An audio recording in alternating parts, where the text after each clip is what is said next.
Ikaw ba ay isang beginner o ngayon pa lamang mag-uumpisa sa pagtatanim ng sariling gulay at hindi mo alam kung anong klase mga gulay ba ang hindi mahirap itanim?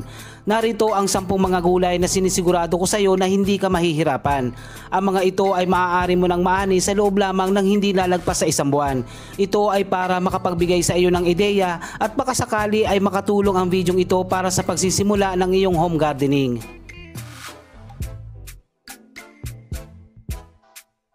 Pero bago natin banggitin ang mga gulay na ating itatanim ay umpisahan natin ang paghahalo ng sariling garden soil.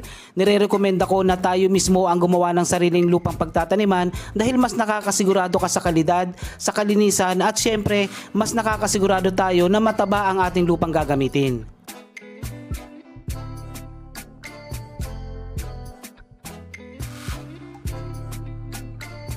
Maraming uri ang tinatawag na garden soil o potting mix. At kapag sinabing potting mix, ito ay kombinasyon ng iba't ibang materyales upang makagawa ng isang magandang uri ng lupang pagtataniman.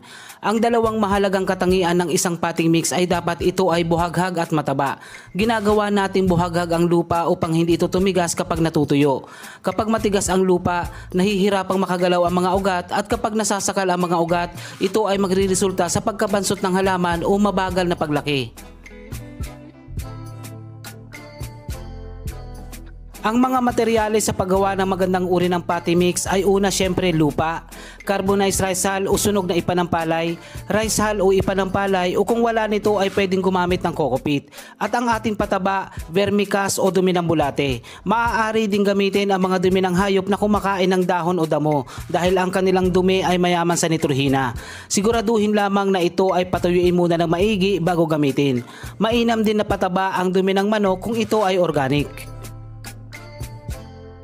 Maghalo ng 3 parte ng lupa,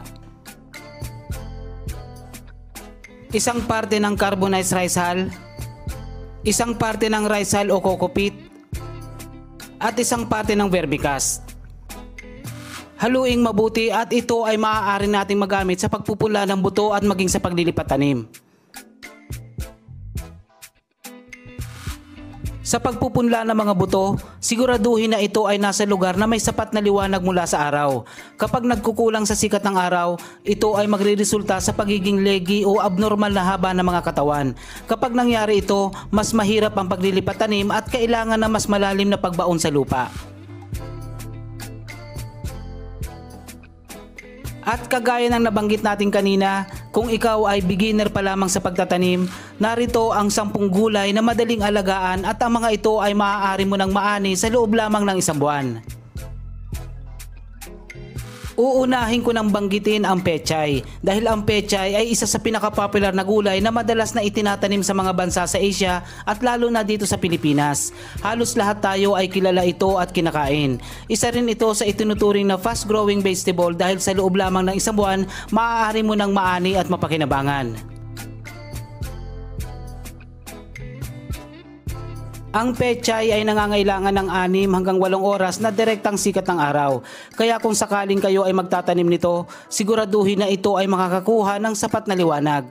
Ano pa man, maaari pa din tayo makapagtanim kahit sa mga lugar na may limitadong sikat ng araw. Yun nga lang, mas magiging mabagal ang paglaki nito pero sa huli naman ay makakapagpalaki pa rin tayo at makakapag-ani. At kung nakapagpalaki ka ng pechay, hindi na mahirap para sa iyo ang pagtatanim ng mustasa. Ang mustasa ang pinagmulan ng maraming uri ng leafy greens at kabilang din ito sa tinatawag na fast-growing vegetable dahil kagaya ng pechay, mabilis ang paglaki nito at maaari mo nang maani sa loob lamang ng 1 buwan.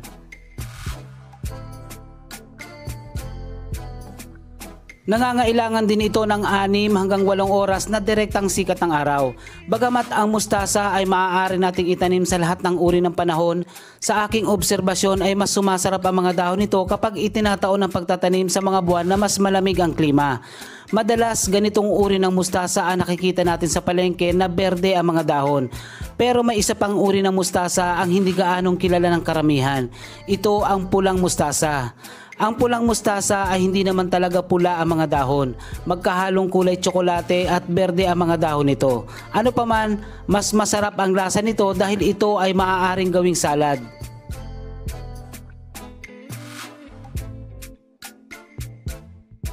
Huwag mong kalimutang isama sa mga itatanim ang Chinese kale dahil ang Chinese kale o kilala din sa tawag na Chinese broccoli at kailaan ay siksik sa napakaraming nutrisyon at bitamina.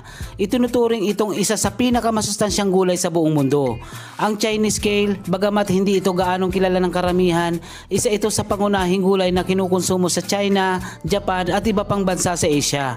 Dito sa aking garden ay hindi ako nawawala ng Chinese kale. Madalas ay isinasama ko ang mga dahon nito sa nilaga at sa iba pang lutuin o kaya naman ay i-blender ang mga dahon at gawing juice. Maaaring haluan ng honey o lemon.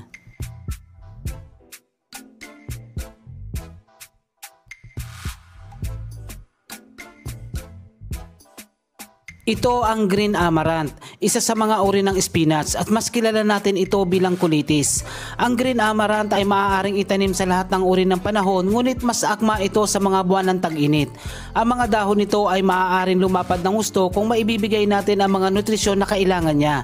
Kadalasan ay isinasahog ito sa munggo o pamalit sa dahon ng ampalaya, ngunit maaari din itong gawing salad, juice o kaya naman ay stir fry. Isa rin ito sa mga gulay na hindi nawawala sa aking garden. Bukod kasi sa ito ay masustansya, maaari din itong tumagal ng ilang buwan na patuloy na makakapag-ani.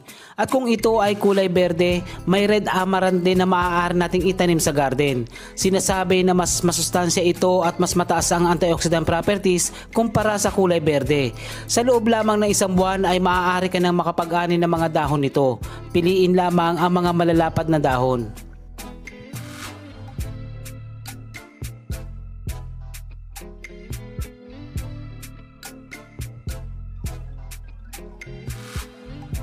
Ang choy sam ay isang uri ng leafy green na hawig sa pechay. Ang kaibahan lang, ang mga bulaklak nito ay edible kaya kilala din ito sa tawag na flowering pechay.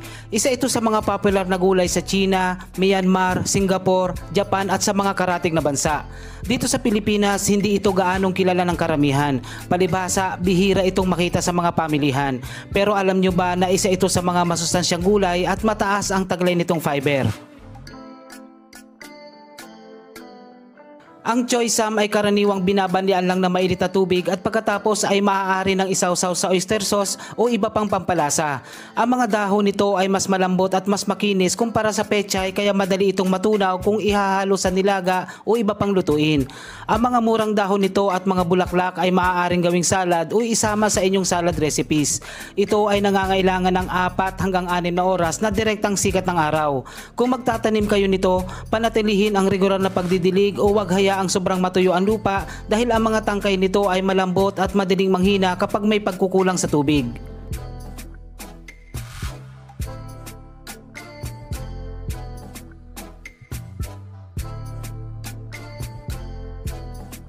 Kung iniisip mo na mahirap para sa iyo ang makapagtanim ng lettuce, nagkakamali ka dyan. Dahil ang lettuce ay isa sa mga low maintenance na gulay at halos wala din itong peste. Bukod dito, ang lettuce ay isang high value crop. Mahal ito kung bibilin sa mga groceries o palengke.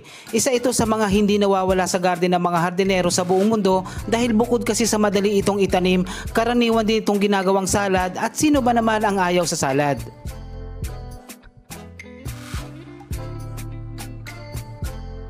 Sa loob lamang ng 25 araw o isang buwan, mapapakinabangan mo na ang tanim na lettuce. Ang kailangan lang ay ang matabang lupa upang hindi maantala ang kanilang paglaki. Kapag naantala ang paglaki o mabagal ang kanilang paglaki, magre-resulta ito sa pagpait ng mga dahon. Kung sakaling nais nyong magtanim ng lettuce, piliin ang mga variety na akma sa mga maiinit na lugar. Ang mga halimbawa dito ay ang Carlo Rosa, Eton, Romaine, Lolo Bionda, Black Simpson, Red Rapid, Grand Rapid at marami pang iba.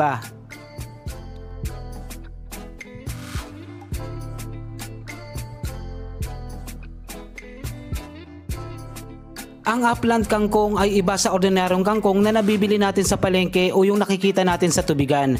Ito ay itinatanim sa lupa. At kita nyo naman, kahit sa mga bote ng soft drinks ay makakapagtanim tayo nito. Pero ang pinakamahalaga, kapag sarili nating tanim, nakakasigurado ka sa kalinisan. Ang mga nabibili natin ay hindi natin sigurado kung saan ang galing.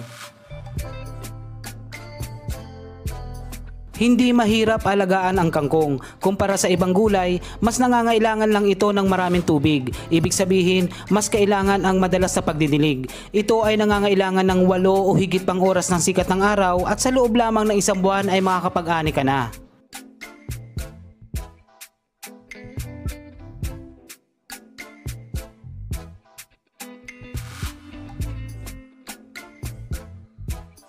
At ang huli sa ating listahan na hindi dapat mawala sa ating garden ay ang green kale. Bagamat ang buto ng green kale ay medyo may kamahalan, sulit naman kung makakapag-ani ka nito dahil ito ay itinuturing ng karamihan na pinakamasustansyang gulay sa buong planeta. Hindi mo ito basta-basta mabibili sa palengke at kung may mabibili ka man, mahal ang presyo nito. Karaniwan itong ginagawang salad o kaya naman ay biniblender ang mga dahon at tangkay at ginagawang juice. Ito ay para makuha ang lahat ng sustansya. Sa loob lamang ng 1 buwan, mag-uumpisa ka ng mag-ani ng mga malalaking dahon at ito ay maaaring tumagal ng ilang buwan sa patuloy na pag-ani.